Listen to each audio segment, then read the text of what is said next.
This film demonstrates how to replace components of the disc brake. For the correct installation of those brake components, the following tools are required: piston retracting tool, dial indicator supported on a magnetic stand, torque wrench, and further standard tools. Once the car is lifted, check the wheel bearings as well as all components of the steering system. Any looseness should be removed through adjustment or replacement. First, remove the wheel. Then, turn the axle and perform a visual inspection of the suspension and braking systems to detect visible defects. Among other things, you should also check the condition of the joint dust covers and the brake hoses. Brake hoses expand and weaken due to the thermal stress and environmental impacts. This reduces the pressure transferred to the brake caliper, and the braking process may occur to be insufficient and dramatically ineffective. Brake hoses should be replaced every 2 to 5 years, depending on the vehicle. Bosch brake hoses cope with high mechanical strains and are resistant to chemical influences, comply with the technical regulations, are durable and safe, and are easy and precise to install. Start removing the brake caliper, which is fixed by 2 bolts. Then carefully inspect the dust cover of the brake piston. If the dust cover is damaged or the brake piston rusty, replace the brake caliper with a new one. Place the brake caliper securely so as not to damage the brake line without limiting access to the rest of the elements. Before disassembling the carrier, the brake pads have to be removed. This is done by taking off the mounting bolts. Unscrew the mounting bolt that holds the disc in place when the wheel is removed. Then, carefully pull the brake disc off the wheel hub. If the brake disc does not need to be replaced, the wheel hub mounting flange and brake disc assembly must be thoroughly cleaned to remove any contamination or traces of rust. Before a wheel hub axial runout measurement is performed, the wheel hub must be thoroughly cleaned to remove any contamination or traces of rust. To measure the wheel hub axial runout, use the dial indicator on a magnetic stand.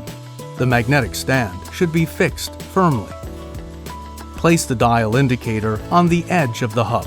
Set the dial indicator to 0. Then perform the axial runout measurement and rotate the hub 1 complete turn. Now is a good time to inspect the hub machining quality and check for deformations. The acceptable tolerance is defined by the car manufacturer. A deformed wheel hub should be replaced with a new one. To clean the carrier, fixate it. Thoroughly clean the sliding guides and the mounting surfaces. Dirt and contamination may cause the brake pads to jam during braking. All carrier brake pads contact surfaces should be treated with a thin film of brake lubricant. Apply lubricant on the brake pad contact surface on the carrier. Bosch recommends Superfit lubricant. Bosch Superfit is characterized by long-term resistance, an excellent function, high durability and thermal range, and an outstanding corrosion resistance. Now refit the guide pin covers and apply Bosch Superfit lubricant on them. The next step is to push back the piston. Remove the cover and loosen the bleed screw slightly. Let the old brake fluid discharge while pushing back the piston.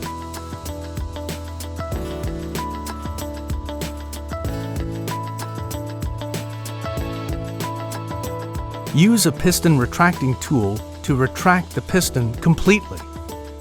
This ensures that contaminated fluid cannot be pushed back up through the hose, as this could damage the ABS hydraulic unit.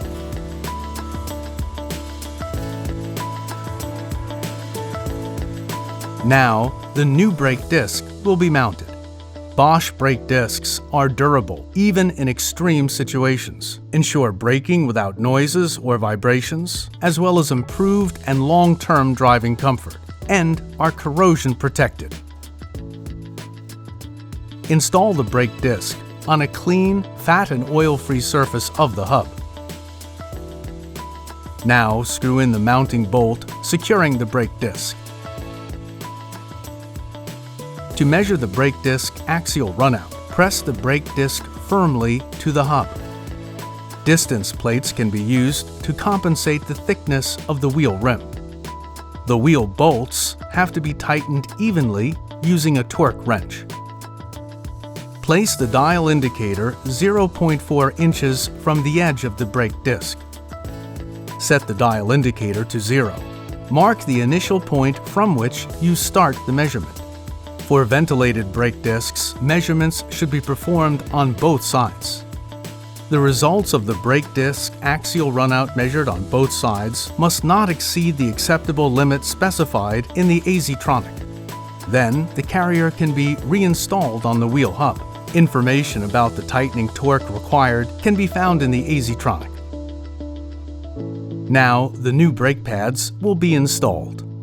Bosch brake pads are safe and reliable, ensure a consistent brake performance even under high loads, braking without noises or judder, and a comfortable and good pedal feel.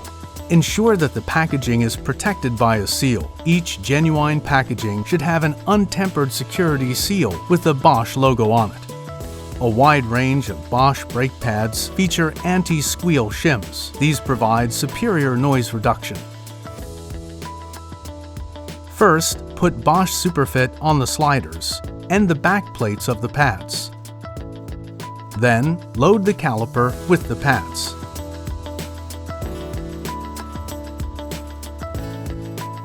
Now the brake caliper is installed. Bosch Exchange brake calipers feature the following advantages: a high reliability and long service life, environment-friendly and resource-saving, up-to-date technologies, sturdy packaging. The brake caliper is now placed onto the carrier. Fix the brake caliper bolts with the correct torque. Now the brake hose has to be reconnected to the caliper. Connect the other side to the brake line and clip it back into place. Ensure that the brake hose is neither twisted nor rubbing against other vehicle parts. The brake bleeding procedure is the next step to be performed. Brake bleeding should always be performed after any work on hydraulic elements. The required type of the brake fluid is specified in the vehicle service manual. Please stick to the bleeding instructions. You can find them in the AZtronic. Prior to refitting the wheels, make sure that the brake hose is located correctly. Before installing the wheel, inspect the condition of the contact surface between the rim and the brake disc. If the contact surface is dirty, corroded, or visibly tarnished, it needs to be cleaned. The same applies to the wheel bolts. Refit the wheel, then tighten the bolts. Lower the jack completely, then tighten the bolts with a torque wrench according to the procedure found in the AZtronic. Now it is recommended to press the brake pedal 5 to 7 times to press the pistons back onto the brake pads. Otherwise, a prolonged pedal travel could occur during the first braking actions. Afterwards, check the brake fluid level in the reservoir. After that, we can start bedding in the brake pads and the disc so the brake system reaches optimum operating efficiency. The procedure is simple. Drive at a speed of about 50 miles per hour, then gently decelerate to 20 miles per hour. Repeat this procedure 5 to 6 times. Then the wheel bolts should be checked and adjusted again with the required torque. At least a brake performance test is carried out on a roller brake tester. Measurement results should be printed and presented to the client. Benefit from Bosch as a strong partner. Bosch provides for the aftermarket and workshop sectors tested and reliable products, brake components exceeding legal standards, and an established professional support for the workshop with testing systems, trainings, and services from a single source.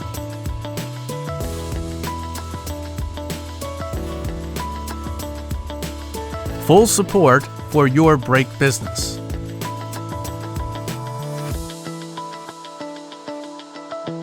Bosch, invented for life.